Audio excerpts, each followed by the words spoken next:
الرحمن الرحیم۔ الدرس الرابع المطر، چوتھا سبق المطر بارش، المطر بارش۔ اللہ رب العالمین، اللہ تمام مخلوقات کا رب ہے۔ اللہ رب رب ہے، العالمین تمام مخلوقات کا۔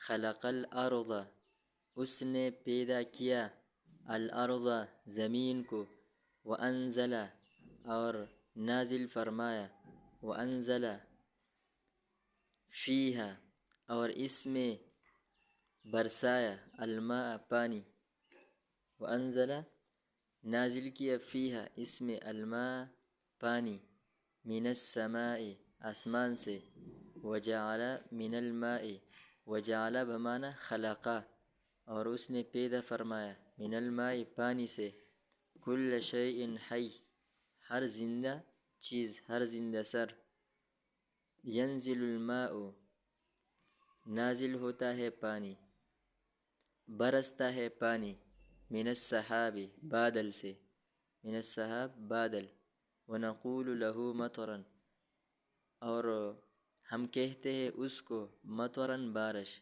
اس پانی کو ہم کہتے ہیں بارش۔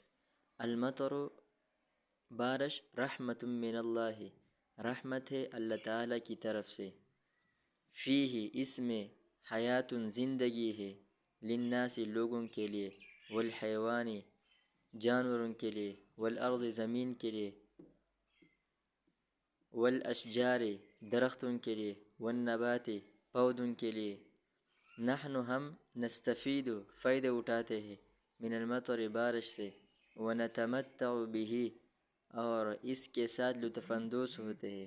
نتمتع یہ بھی نفع کے معنی میں ہے، فائدہ کے معنی میں ہے، اور ہم لطف اندوز ہوتے ہیں بھی اس کے ساتھ، کثیراً بہت زیادہ، ولیکن لیکن، عندما ینزل جس وقت یہ برستا ہے، جس وقت یہ بارش برستا ہے، وہوا جب زیادہ برستا ہے، جب بارش زیادہ تیزی سے برستا ہے، وہوا یخسر الحقول تو یہ خراب کرتا ہے، الحقول کھیتوں کو، کھیتوں اور فصلوں کو خراب کرتا ہے، ویہدم المبانی اور عمارتوں کو گراتا ہے۔